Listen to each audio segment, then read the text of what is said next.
She was left for dead after refusing a marriage, but one human soldier had other plans. The military transport rumbled beneath Major Derek Hawkins as he navigated the dusty streets of Navarra, the capital city of this backwater alien planet. Sweat trickled down his neck despite the vehicle's cooling system, fighting against the merciless twin stars overhead. 3 years into his deployment with the Terran Expeditionary Force, and he still hadn't acclimated to this damn heat. "Another thrilling day in paradise," he muttered, squinting through the windshield at the bustling marketplace ahead. The locals, a mix of various alien species, scattered as his vehicle approached, their reactions ranging from curious stares to outright hostility. Derek didn't blame them. Humans were newcomers to this sector, and trust wasn't easily earned, especially not when you arrived in military uniform with a sidearm strapped to your hip. He flexed his fingers on the steering wheel, the muscles in his forearms tensing beneath his khaki sleeve. At 35, Derek had spent nearly half his life in combat zones across 3 different star systems. The scars crisscrossing his knuckles told stories he preferred not to share, and the permanent furrow between his brows had been earned through years of making impossible decisions. The comm unit crackled. "Major Hawkins, Colonel Jones requests your ETA for the security briefing." "Tell him 20 minutes, Derek responded, making a sharp turn onto a less crowded street. This route would bypass the market congestion and... Holy shit! Derek slammed on the brakes, the transport skidding several meters before halting in a cloud of ochre dust. Someone was lying in the middle of the road. Instinct took over. He drew his sidearm, scanning the surrounding buildings for snipers or ambush points before exiting the vehicle. The street remained eerily empty, not unusual for midday when most locals sought shelter from the brutal heat.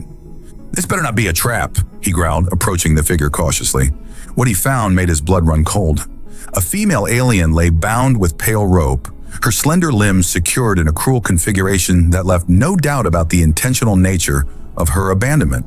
Her sky-blue skin was marred with bruises and abrasions, and her snow-white hair was matted with dirt and what appeared to be dried blood. The tattered remains of a light dress barely preserved her dignity.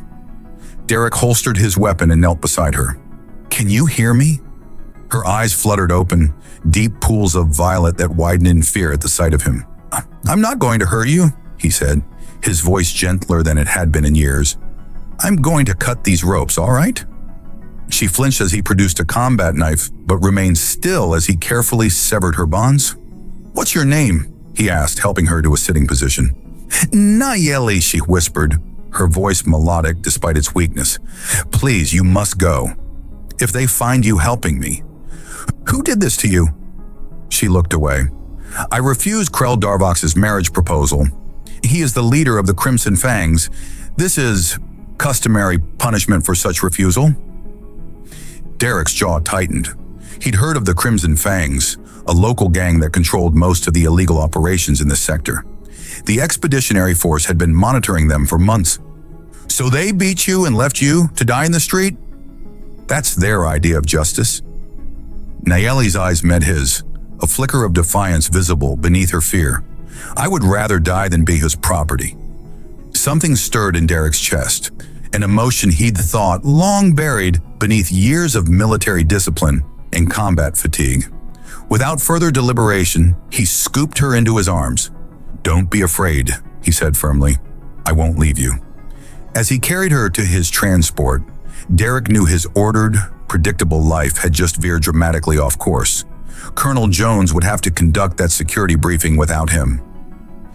"They will come for me," Nayeli warned as he gently placed her in the passenger seat, "and they will kill you for interfering." Derek's lips curved into a grim smile as he started the engine. "They're welcome to try." The transport roared to life, kicking up a cloud of dust as Derek accelerated away from the scene. In the rearview mirror, he caught sight of several figures emerging from the shadows, watching their departure with predatory interest. "Where are you taking me?" Nayeli asked, her voice barely audible over the engine. "Somewhere safe," Derek replied, though he wasn't entirely sure such a place existed on this planet. "And then we're going to have a conversation about this Krell Darvox and his interpretation of marriage proposals." For the first time since he'd found her, Nayeli's lips curved into the ghost of a smile. "You are either very brave or very foolish human." The name's Derek, Major Derek Hawkins. He glanced at her, noting how the sunlight caught in her white hair. And I've been called worse things than foolish. As they sped through the outskirts of Navarra, Derek realized that for the first time in years, he felt something beyond the numb routine of military duty. Whether it was the thrill of defiance or something more complicated stirring in response to the alien woman beside him, he couldn't say. But he knew one thing with absolute certainty: his old life had just ended, and whatever came next would be anything but boring. The Terran military base rose from the barren landscape like a steel fortress, its perimeter marked by high walls and automated defense turrets. As Derek approached the checkpoint, he felt Niley tense beside him. "They won't welcome me here," she whispered, her violet eyes wide with apprehension. Derek's grip tightened on the steering wheel. "You're under my protection now. That means something." The guards at the gate straightened as they recognized his vehicle. Private Jenkins stepped forward, then froze when he spotted the alien woman in the passenger seat. "Major Hawkins, sir, we weren't expecting you with company." "Medical emergency, Jenkins, stand down." The young soldier hesitated, protocol warring with respect for a superior officer. "Sir, regulations require all non-military personnel to be processed through..." "Did I stutter, Private?" Derek's voice carried the edge that had made recruits tremble during his instructor days. "Open the damn gate!" Jenkins swallowed visibly. "Yes, sir." As the massive gates parted, Derek caught Niley studying him with newfound curiosity. The intensity of her gaze sent an unexpected warmth through his chest. "Your subordinates fear you," she observed. Derek maneuvered the transport toward the medical facility. "They respect the rank." "There's a difference." "Is there?" A hint of a smile played at her lips, the first genuine one he'd seen. Despite her battered condition, that smile transformed her face, highlighting the elegant contours of her features. "On my world, fear and respect often walk hand in hand." The medical bay was mercifully empty when they arrived. Derek helped Nayeli onto an examination table, acutely aware of her slender form against his chest, the subtle floral scent of her hair despite the dust and grime. "Dr. Miller will take care of you," he said, stepping back reluctantly as the base's chief medical officer entered. Dr. Miller raised an eyebrow but asked no questions as she began examining Nayeli's injuries. Derek found himself unable to leave, watching as the doctor gently treated the bruises and cuts marring the alien woman's blue skin. "You're Navaran, aren't you?" Dr. Miller asked, applying a regenerative gel to a particularly nasty laceration. Niley nodded. "Yes, though I haven't been home in many cycles." "So the Navaran physiology is remarkably similar to human," Dr. Miller commented, glancing at Derek with professional detachment. "Their cellular structure responds well to our medical treatments, and their emotional patterns mirror our own in many ways." Derek absorbed this information, his eyes meeting Niley's across the room. Something electric passed between them, a recognition, perhaps, of their unexpected connection despite the vast differences in their origins. The moment was shattered by the arrival of Colonel Jones, his weathered face set in a thunderous expression. "Major Hawkins, my office, now!" Derek reluctantly followed his commanding officer, casting one last glance at Nayeli, who watched him go with undisguised concern. "What the hell were you thinking?" Jones demanded once the office door closed behind them. "You brought an unauthorized alien onto a secure military installation?" "She needed medical attention," Derek replied, standing at parade rest. "She was left for dead by Krell Darvok's gang." Jones's expression shifted. "The Crimson Fangs. You've stepped in at this time, Hawkins. Darvox has half the local government in his pocket. So she refused his marriage proposal, so they beat her and left her to die. That's not justice, sir. That's barbarism." "We're not here to judge local customs," Jones countered, though his tone had softened slightly. "Our mission is to maintain peace and establish a Terran presence, not interfere in their cultural practices." Derek's jaw tightened. "With all due respect, sir, if turning a blind eye to attempted murder is part of our mission parameters, then perhaps our mission needs reassessment." A tense silence stretched between them before Jones sighed heavily. "You always were a stubborn son of a bitch, Hawkins." He ran a hand through his gray hair. "The Navaran woman can stay in the visitor quarters for now." "But this is temporary, understood?" I've already received 3 communications from local officials demanding her return. Thank you, sir. As Derek turned to leave, Jones added, and Hawkins? Watch yourself. The Crimson Fangs don't take kindly to having their property taken. She's not property, Derek snapped, then caught himself. Sir. When he returned to the medical bay, he found Nayeli dressed in standard issue fatigues that somehow managed to look elegant on her slender frame. Her white hair had been washed and fell in waves around her shoulders, contrasting starkly with her blue skin. You're in trouble because of me, she said as they walked toward the visitor quarters. Derek shrugged. Not the first time I've been in hot water. Won't be the last. Why risk so much for a stranger? For an alien? They stopped outside her assigned room, and Derek found himself standing closer to her than was strictly necessary. The corridor was empty, the hum of the base's environmental systems the only sound as they regarded each other. Because it was the right thing to do, he said simply. Nayeli stepped closer, her violet eyes searching his face. Your species is fascinating. So young in the galaxy, yet so driven by principles. Not all humans are principled, Derek admitted, acutely aware of her proximity, of the faint scent of medical antiseptic mingled with something uniquely her. I've seen the worst of us across 3 star systems. Yet here you stand, she murmured, her hand tentatively touching his chest, right over his heart. A warrior with a conscience. The touch sent electricity through him, awakening sensations long dormant during years of military discipline. Before he could respond, the base alarm shattered the moment. Perimeter breach in Sector 7, announced the automated system. All personnel to battle stations. Derek's comm unit crackled. Major Hawkins to the command center immediately. He looked at Nayeli, conflict evident in his expression. Stay here. Lock the door. I'll be back. As he sprinted toward the command center, Derek knew with grim certainty that the Crimson Fangs had come calling, and something told him they hadn't come alone. The command center buzzed with frantic activity as Derek burst through the doors. Tactical displays showed multiple breach points along the eastern perimeter, and security footage revealed figures in black combat gear swarming over the walls. Colonel Jones stood at the central console, his face grim. Hawkins, this isn't just a gang hit. They've brought military-grade hardware. How the hell did they get their hands on that? Derek demanded, scanning the tactical readouts. That's what I'd like to know. Jones lowered his voice, and I suspect your blue friend might have answers. Before Derek could respond, Lieutenant Parker approached with a data tablet. Sir, we've identified their leader. It's not Krell Darvox. It's Commander Threll of the Planetary Security Forces. The local government's military? Derek's mind raced. They're working with the Crimson Fangs. Worse, Jones pulled up a classified intelligence file. We've been monitoring the Crimson Fangs for months. They're not just a gang. They're the enforcement arm of a shadow government. Darvox answers to Threll, who answers to Regional Governor Maxis. Derek's blood ran cold. The entire planetary administration is corrupt, and your Nevaran woman is at the center of it somehow. Jones fixed him with a penetrating stare. I need to know what she knows, Hawkins. Now. Derek sprinted back to the visitor quarters, his heart hammering against his ribs. The door to Nayeli's room stood ajar, and for a terrible moment, he feared the worst, until he spotted her gathering supplies from a storage locker. We need to move, she said without preamble. They've come for me. Who are you really? Derek demanded, blocking her path.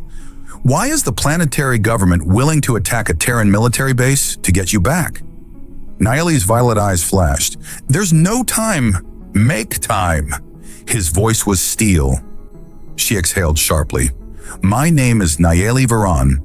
My father was the Nevaran ambassador to this world before Governor Maxis seized power 3 cycles ago.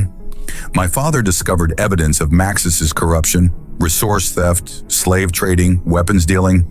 Before he could transmit the evidence to the Galactic Council, he was assassinated. And you have this evidence? She tapped her temple. Encrypted in a neural implant. Nevaran technology, undetectable by standard scans. I've been hiding among the local population, gathering more proof. When Darvox proposed marriage, he wasn't looking for a bride. He was following orders to capture me. A distant explosion rocked the building. Derek's comm unit crackled with reports of defenders falling back from the east gate. "We need to get you off base," he decided. "There's a Navaran refugee settlement in the Crimson Canyons. If we can reach them..." "They'll help us," Nayeli finished. "My father was beloved among our people." Derek led her through service corridors toward the motor pool, avoiding the main hallways where fighting had broken out. The sounds of energy weapons and shouted orders echoed through the base. "Major Hawkins," Colonel Jones' voice came through his comm. "I'm authorizing Operation Sundown. Coordinates and authentication codes are being transmitted to your personal device." Derek checked his wrist computer, eyes widening at the information displayed. "Sir, this is a deep cover intelligence operation." "Correct. We've been building a case against Governor Maxis for months. Your Navaran woman just handed us the missing piece. Get her to the refugee settlement and make contact with our embedded operative, Agent Calloway. He'll help you set up the sting." "Copy that," Derek replied, guiding Nayeli toward a side exit where an unmarked transport waited. As they reached the vehicle, a blast of energy fire struck the wall beside them. Derek shoved Nayeli behind the transport, drawing his sidearm in one fluid motion. 3 black-clad figures advanced through the smoke, weapons raised. Derek fired twice, dropping 2 attackers. The third took cover behind a storage container. "Get in the transport," he shouted to Nayeli, providing covering fire as she scrambled into the passenger seat. The remaining attacker lobbed a stun grenade. Derek dove into the driver's seat as it detonated, the concussive force rocking the vehicle. He gunned the engine, crashing through the partially open gate and onto the desert road beyond. "Are you hit?" Nayeli's hands moved over his shoulders, checking for injuries. "I'm fine," he assured her, though his ears were ringing from the blast. "We need to reach the canyons before nightfall." As they sped across the barren landscape, pursuit vehicles appeared on the horizon behind them. Derek pushed the transport to its limits, taking them off-road into rocky terrain where the heavier military vehicles would struggle to follow. "You risked everything for me," Nayeli said softly, her hand finding his on the gearshift. "Why?" Derek glanced at her, struck by how the golden light of the setting suns illuminated her features. "Started as duty, now it's something else." The air between them thickened with unspoken tension. Nayeli's fingers intertwined with his, her touch sending electricity through his body. "In my culture," she murmured, "a life debt can only be repaid through eternal devotion." "Is that what this is?" he asked, voice rough with emotion. "A debt?" She leaned closer, her breath warm against his neck. "No, this is something my people and yours share, a traction that defies logic or circumstance." Their eyes met briefly before Derek had to return his attention to the treacherous terrain. But that momentary connection spoke volumes: desire, respect, and something deeper taking root between them. As the transport crested a ridge, the Crimson Canyons came into view. Magnificent redstone formations stretching toward the horizon. Hidden among them, according to intelligence reports, was the largest settlement of Navaran refugees on the planet. "We'll find sanctuary there," Nayeli said, pointing to a particular formation shaped like a spire. "And allies." Derek checked the rearview display. Their pursuers had fallen back but hadn't given up. "And then?" "Then," she said with newfound determination, "we bring down a corrupt government and free 2 species from tyranny." As they descended into the canyon labyrinth, the last rays of sunlight caught Nayeli's white hair, creating a halo effect that took Derek's breath away. Whatever came next, he knew with absolute certainty that his fate was now inextricably linked with hers, not just by duty or mission parameters, but by something far more powerful and ancient than either of their species could fully comprehend. The Navaran refugee settlement was ingeniously concealed within the natural formations of the Crimson Canyons. As Derek and Nayeli approached, what appeared to be solid rock walls shimmered and revealed hidden entrances. Advanced camouflage technology beyond anything in the Terran arsenal. Navaran sentries emerged from concealed positions, their blue skin darker than Nayeli's, marked with ceremonial tattoos that identified their clan lineages. They lowered their weapons upon recognizing her. "Lady Varan lives," one whispered in awe, dropping to one knee. The others quickly followed suit. Derek raised an eyebrow at Nayeli. "Lady," she smiled sheepishly. I may have omitted certain details about my heritage. Your father wasn't just an ambassador, was he? He was High Counselor Varan, head of the Navaran Diplomatic Corps. She squared her shoulders with newfound confidence, and I am his heir. The sentries escorted them through a series of tunnels illuminated by bioluminescent fungi that cast an ethereal blue glow across the stone walls. Navaran refugees stopped their activities to bow as Nayeli passed, murmuring reverently in their native language. "What are they saying?" Derek asked. "They call me the Promise," she translated, discomfort evident in her voice. "It's complicated." They were led to a central chamber where a council of elders awaited. At their center stood a dignified Navaran male with elaborate silver markings across his azure skin. "Elder Toran," Nayeli greeted him with a formal gesture. "The daughter returns in our darkest hour," Toran replied, his eyes shifting to Derek, "with a human protector no less." "Major Derek Hawkins, a Terran Expeditionary Force." Derek introduced himself with a crisp military bow. Toran studied him with ancient eyes. "The first human to enter our sanctuary. These are indeed unprecedented times." After Nayeli explained their situation, Elder Toran led them deeper into the canyon complex, to a chamber that appeared to predate the settlement by centuries. Intricate glyphs covered the walls, and at the center stood a pedestal supporting a device that resembled a metallic lotus blossom. "The Heart of Navara," Toran explained, "an ancient defensive system created during the War of Shadows. When activated, it generates a field that neutralizes energy weapons and disrupts communication systems within a 50-kilometer radius." "That would level the playing field against Maxis's forces," Derek observed, circling the device with professional interest. "It requires the blood of the royal lineage to activate," Toran continued. "Lady Varan's blood." Nayeli nodded solemnly. "I'm prepared to do what's necessary." As they discussed activation protocols, Derek's comm unit crackled to life. A priority override from Terran Command. "Patching through an incoming transmission from Governor Maxis," announced a technician's voice. The holographic image of Governor Maxis materialized, a tall, gaunt alien with mottled gray skin and eyes like polished obsidian. His thin lips curved into what passed for a smile among his species. "Major Hawkins," he began, his voice unnaturally smooth, "you've taken something that belongs to me." "People don't belong to anyone," Derek replied coldly. Maxis's smile widened. "Noble sentiments from a species still wet behind the ears in galactic terms. Nevertheless, I'll be direct. Return the Varan female within 48 hours, or I will authorize orbital bombardment of the Crimson Canyons." "You'd risk interplanetary war with Earth?" Derek challenged. "A regrettable mining accident in an unstable region," Maxis countered. "Tragic, but hardly worth diplomatic incident, especially when the only witnesses will be unavailable for comment." The transmission ended abruptly, leaving a tense silence in the chamber. "He's bluffing," Derek said, though uncertainty crept into his voice. "He is not," Elder Toran replied gravely. "Maxis has destroyed entire settlements to protect his secrets." Nayeli's face hardened with resolve.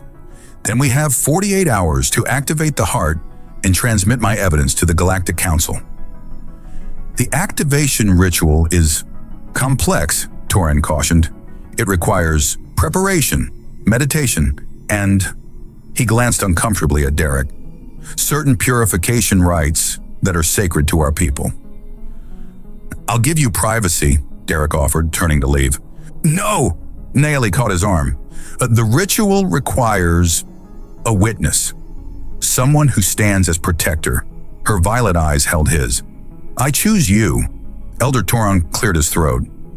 "This is unprecedented. The witness is traditionally a life-bonded mate." Heat rose to Derek's face as he realized the implications. "I don't want to violate your traditions." "Our traditions are adaptable," Nayeli replied, her fingers tracing a pattern on his wrist that sent shivers up his spine. "And there is no one I trust more." That evening, Derek found himself in Nayeli's private quarters, a small but elegantly appointed chamber carved into the canyon wall. She had changed from her borrowed military fatigues into traditional Navaran robes that accentuated the graceful curves of her body.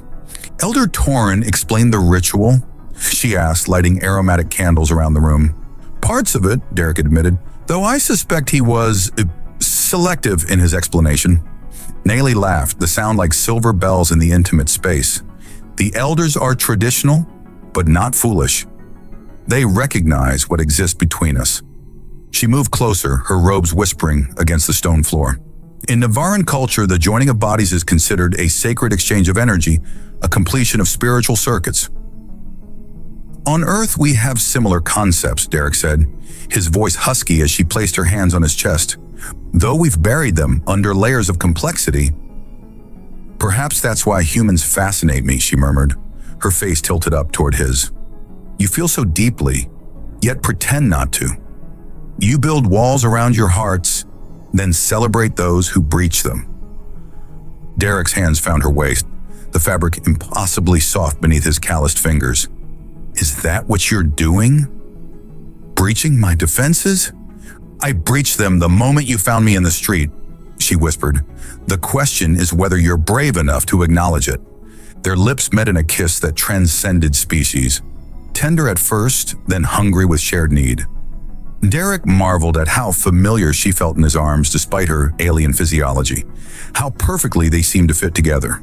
When they parted breathless, Nayeli's eyes glowed with an inner light that illuminated the dimness. The purification ritual begins at dawn, she said softly. Tonight is for preparation. As clothing gave way to exploration and whispered discoveries, Derek realized he had crossed a threshold from which there was no return and found he had no desire to go back. Whatever dangers awaited them in the coming hours, this moment of connection would sustain him through the trials ahead. Dawn broke with an amber glow that filtered through the settlement's hidden skylights. Derek awoke to find Nayeli already dressed in ceremonial attire, a form-fitting garment of silvery material that seemed to capture and reflect the light around her. Her white hair was elaborately braided with tiny blue gemstones that matched her skin. You look... Derek searched for words as he rose from the sleeping platform. Like a proper Navaran royal, she suggested with a smile that was both shy and knowing after their night together. Like something out of a dream, he corrected, pulling her into his arms. The memory of their shared intimacy hung between them, a newfound connection that transcended their biological differences. Last night was... Nayeli began, her fingers tracing the contours of his face. Incredible, Derek finished. Different from human women, but in all the right ways. She laughed softly. The elders would be scandalized to hear that the sacred energy exchange was incredible. Is that what we're calling it? He raised an eyebrow playfully. Among other things. Her expression grew serious. Derek, what happened between us? It means something different to my people than casual physical intimacy. The sharing of life energy is... I know, he said gently. And it wasn't casual for me either. A chime sounded, signaling the hour of the ritual.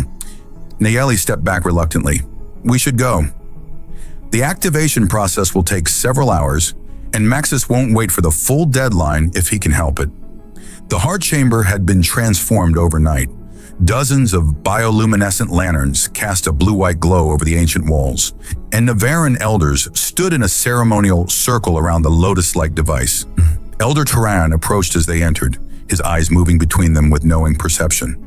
The bond has been formed, he observed, nodding approvingly. It will strengthen the activation. Derek felt his face warm, realizing that their intimate connection was apparently visible to the elders' perceptive eyes. Navaran customs regarding privacy were clearly different from human ones. The ritual began with Nayeli taking position before the heart. Derek stood at her side as witness and protector, following Elder Torn's instructions to place his hands on specific points of the device when indicated. The Navaran language flowed around him, musical and complex, as the elders chanted ancient phrases. Halfway through the ceremony, alarms echoed through the chamber. Perimeter breach, a young Navaran guard shouted, bursting into the sacred space. Multiple infiltrators detected in the eastern tunnels. Elder Toran's expression darkened. Maxis isn't waiting for his deadline. The ritual cannot be interrupted once begun. The consequences could be catastrophic. Derek's military training kicked in. How many defenders do you have? 24 warriors, but they are not soldiers, the guard admitted. I need a map of the tunnels and any weapons you can spare, Derek decided. I'll coordinate your defenders. Nayeli gripped his arm. "Derek, no!" "You have to complete this ritual," he insisted. "I'll buy you the time you need." Their eyes locked in silent communication, the bond forged between them conveying what words couldn't. Finally, she nodded, pressing her forehead briefly against his in a Navaran gesture of affection. "Return to me, warrior," she whispered. "Count on it, princess," he replied with a wink that made her smile despite the danger. Within minutes, Derek had organized the Navaran defenders into 3 tactical units, positioning them at key choke points in the tunnel system. The settlement's ancient designers had created an ingenious defensive layout with narrow passages that negated the advantage of superior numbers. "Remember," he instructed the blue-skinned warriors, "these infiltrators will have military-grade weapons in training. Use the tunnels to your advantage. Hit and fade. Don't stand and fight." The first contact came 15 minutes later. Silent, efficient killers in matte black armor moving through the shadows. Derek's improvised early warning system, simple tripwires connected to chimes, gave them just enough warning. The ensuing firefight was brief but intense. Derek's combat experience proved decisive as he directed the Navaran defenders to harry the infiltrators from multiple angles, never presenting a fixed target. His own marksmanship accounted for 3 of the enemy, clean shots that found the gaps in their advanced armor. "They're trying to flank us through the lower tunnel," reported a Navaran scout, his blue skin darkened with dust and sweat. Derek consulted the rough map. "Saw that passage narrows at the mineral springs. Set an ambush there. Use the steam vents to mask your heat signatures." As the battle progressed through the twisting tunnels, Derek found himself gaining a new respect for the Navaran warriors.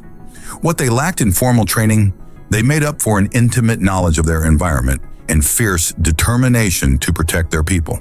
A particularly vicious skirmish left Derek separated from his unit, pinned down by 2 infiltrators with superior position. As energy bolts scorched the stone around him, he spotted a narrow crevice in the tunnel wall, barely wide enough for a human to squeeze through. Making his decision, Derek fired a covering burst and dove for the opening. The tight passage scraped his shoulders raw as he forced his way through, emerging behind his attackers. The look of shock on their alien faces as he appeared was almost comical. Right before his precise shots dropped them both. "Humans," he muttered, checking their equipment, "always finding the back door." The infiltrators carried advanced comm equipment, likely to coordinate the attack and report on the settlement's defenses for the coming bombardment. Derek appropriated a comm unit, tuning it to the enemy frequency. "No sign of the heart device," a voice was reporting. "Resistance is heavier than expected. We've lost contact with teams 2 and 4. "Find it," came the cold reply. Commander Threll himself. "Governor Maxis wants it destroyed before the orbital strike. No evidence can remain." Derek smiled grimly. They didn't know the exact location of the heart chamber, which meant they hadn't breached the inner sanctum yet.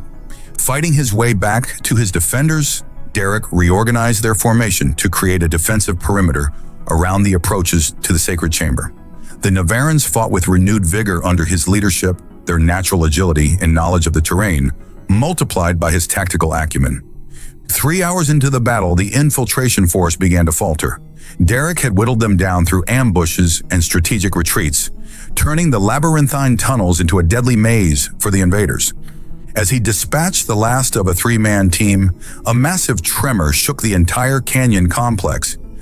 Dust and small stones rained from the ceiling as a wave of energy pulsed through the air, momentarily disrupting his captured comm unit and sending a tingling sensation across his skin. The heart had activated. Derek sprinted back toward the sacred chamber, hope and concern warring in his chest. The ritual was complete, but what had it cost Nayeli to perform it under such pressure? Derek burst into the heart chamber to find Nayeli slumped against the pedestal, her silvery ceremonial garment now stained with rivulets of blue blood from a precise incision on her palm.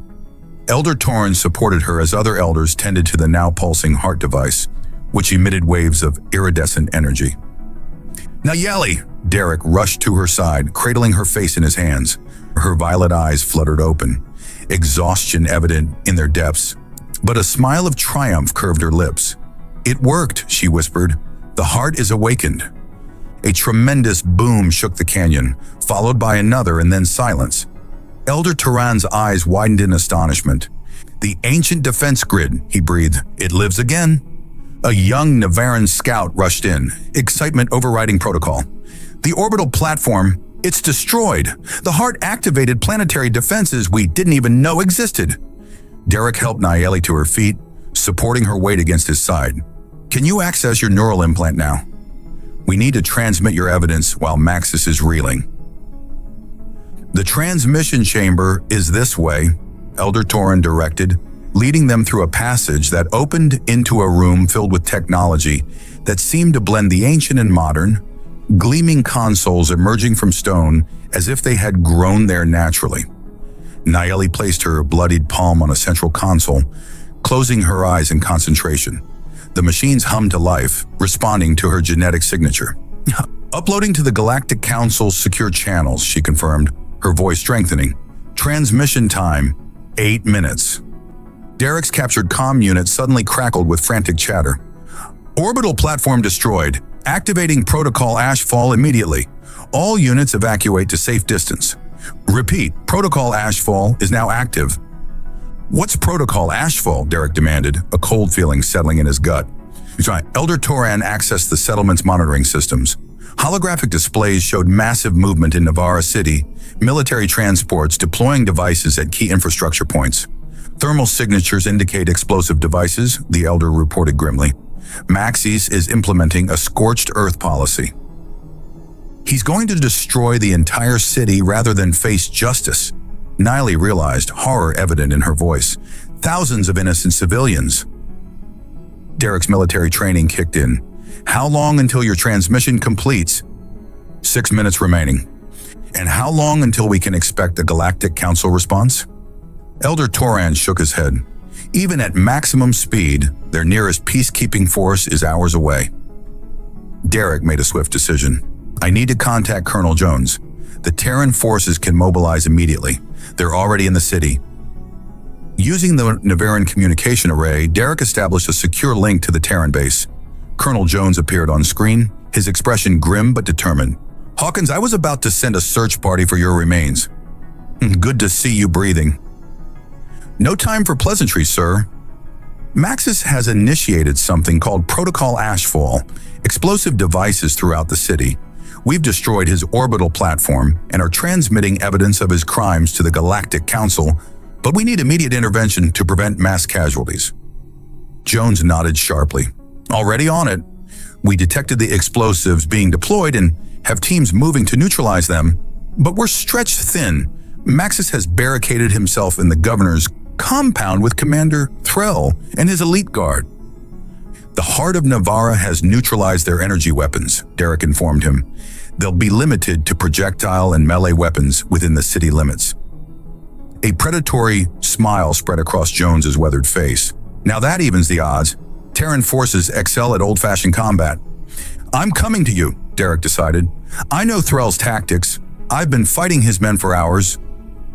"Negative, Major. You're too far out. I can get him there," Nayeli interrupted, stepping into view.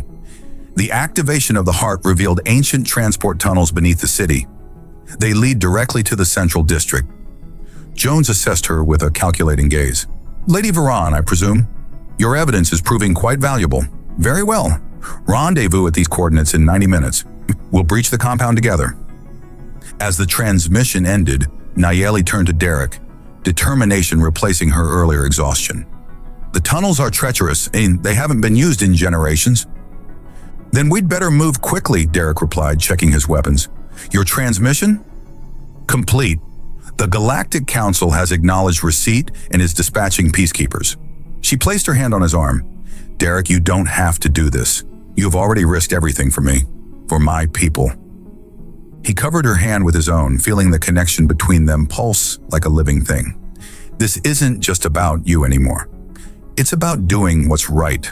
It's about showing Maxis and his kind that humans don't stand by while innocents are threatened." Her expression softened, and she rose on tiptoes to press her lips against his in a kiss that carried the weight of everything they'd shared. "This is why my people find humans so remarkable," she murmured against his mouth. "Your species is young, yet you possess such clarity of purpose. Elder Torin approached with a small contingent of Navaran warriors. "We will accompany you through the tunnels. Our people have suffered under Maxis long enough. It is time we fought alongside our human allies." The ancient transport tunnels were marvels of engineering. Smooth-walled passages large enough for small vehicles, illuminated by the same bioluminescent fungi that lit the settlement. As they moved swiftly through the network, Derek and Niley found themselves at the head of the column, their shoulders brushing in the confined space. "When this is over," Derek began, his voice low enough for only her to hear, "what happens to us?" Niley's steps faltered momentarily. "What do you want to happen?" "I'm not good at diplomatic phrasing," he admitted with a half-smile, "but last night wasn't just about the ritual for me. What we shared, what we've been through together, it means something." "In Navaran tradition," she replied carefully, "when a royal bonds with another, it is considered a life commitment. My people would expect me to take my place as their leader, with my chosen consort at my side." "Consort, huh?" Derek raised an eyebrow, a teasing glint in his eyes despite the gravity of their situation. "Sounds fancy." "It would mean leaving your military service," she cautioned, "becoming part of a different world." Derek's hand found hers in the semi-darkness. "I think I started down that path the moment I found you in the street." The warmth of his touch sent a cascade of sensations through Nayeli's body, rekindling the intimate connection they'd shared the previous night. Before she could respond, a scout returned with news that they were approaching the exit point near the governor's compound. As they prepared to emerge into the city, Derek pulled Nayeli into a shadowed alcove for one final moment alone. "Whatever happens up there," he said intently, "know that I—" She pressed her fingers to his lips. "Tell me after we win," she whispered. "Give us both something to fight for." Their eyes held a promise more binding than words as they rejoined the others, ready to face whatever awaited them in the final confrontation with Governor Maxis and his forces. The governor's compound loomed against the amber sky, its once imposing security measures now compromised by the heart of Navarra's energy-dampening field. Colonel Jones and his Terran strike team awaited Derek's arrival at the rendezvous point, a maintenance tunnel just outside the compound's western wall. "Cutting it close, Major," Jones remarked as Derek emerged with Nayeli and the Navaran warriors. "Traffic was hell, sir," Derek replied with the gallows humor typical of soldiers before battle. Jones snorted, then turned serious as he assessed their combined force. "Maxis has 30 elite guards inside, all armed with projectile weapons. We've neutralized most of the explosives throughout the city, but there are reports of devices inside the compound itself." "A final insurance policy," Niley surmised. "If he can't rule, no one will." Derek studied the compound schematics on Jones's tactical display. "Standard frontal assault won't work. Too many choke points where they can concentrate fire." "My people can help," Nayeli offered, stepping forward. "Navarans possess natural climbing abilities that humans lack. We could scale the eastern wall and create a diversion." Derek considered this, then nodded. "Two-pronged attack. The Navarans draw attention to the east, while Terran forces breach from the west and north." "And what about the explosives?" Jones asked. "I've studied Maxis's security protocols," Nayeli replied. "The detonation system will be in his private chambers, and I can disable it." Derek frowned. "That puts you in the most dangerous position." "It's my world," she said simply. "My responsibility." Their eyes met in silent communication, concern warring with respect. Finally, Derek nodded. "I'll go with you." The plan came together with remarkable efficiency, a testament to how quickly the humans and Navarans had learned to work together. As the Navaran warriors scaled the eastern wall with astonishing agility, drawing the guards' attention and fire, Terran forces breached the western wall entrance with tactical precision. Derek and Nayeli, accompanied by a small mixed team of human and Navaran specialists, infiltrated through a service entrance that Nayeli's intelligence had identified. The corridors echoed with distant gunfire as the diversionary attack served their purpose. "This way," Nayeli whispered, leading them through the labyrinthine hallways toward the governor's private wing. They encountered minimal resistance until they reached the antechamber to Maxis's quarters. Commander Threll stood waiting, flanked by 4 guards with heavy projectile rifles. "Lady Varan," Threll sneered, his mottled gray skin flushing with anger. The governor predicted you would come yourself. Your father had the same misplaced sense of personal responsibility. And look where it got him, Derek interjected, stepping forward. Martyred and remembered, while history will forget Maxis as just another failed tyrant. Threll's eyes narrowed. The human speaks boldly for a member of such a young species, Hein. You lack the perspective of races who have witnessed millennia of galactic politics. Maybe that's our advantage, Derek replied. We haven't learned to accept corruption as inevitable. Without warning, Threll drew his sidearm and fired. Derek dove sideways, tackling Nayeli to safety as their team returned fire. The ensuing firefight was brutal but brief, Terran marksmanship and Navarran agility proving a lethal combination against Threll's guards. When the smoke cleared, Threll lay wounded but alive, his guards neutralized. Derek approached him, weapon trained steadily. Where's Maxis? Threll laughed, blood bubbling at his lips. Too late, human. The detonation sequence has already begun. Nayeli rushed to the control panel on the wall, her fingers dancing across the alien interface. He's right. 2-minute countdown, and it's locked with a genetic key. Can you override it? Not without Maxis's DNA, she replied grimly. A slow clapping sound drew their attention to the inner doorway, where Governor Maxis himself stood. Unlike Threll's military bearing, Maxis exuded the soft arrogance of a lifetime politician. Impressive, he said, his obsidian eyes glittering with malice. The daughter of Varan and her human pet have accomplished what the Galactic Council could not for 3 cycles, but it ends here. Deactivate the explosives, Derek demanded, his weapon shifting to target the governor. Or what? You'll kill me? Maxis smiled thinly. Then you guarantee this compound and everyone in it will be reduced to atoms. There's nowhere for you to go, Nayeli reasoned. The Galactic Council has your evidence. Terran forces control the city. Surrender with dignity. Dignity? Maxis spat. What dignity is there in surrender to lesser beings? Your father never understood. Some races are meant to rule, others to serve. As he spoke, Derek noticed Maxis's hand moving subtly toward a concealed weapon. With lightning reflexes honed through years of combat, Derek fired, not to kill, but to incapacitate. The governor crumpled with a cry of pain, clutching his bleeding hand. Nayeli moved swiftly, pressing the governor's wounded hand against the genetic scanner. The panel chimed in recognition, and the countdown froze at 23 seconds. Override accepted, announced the automated system.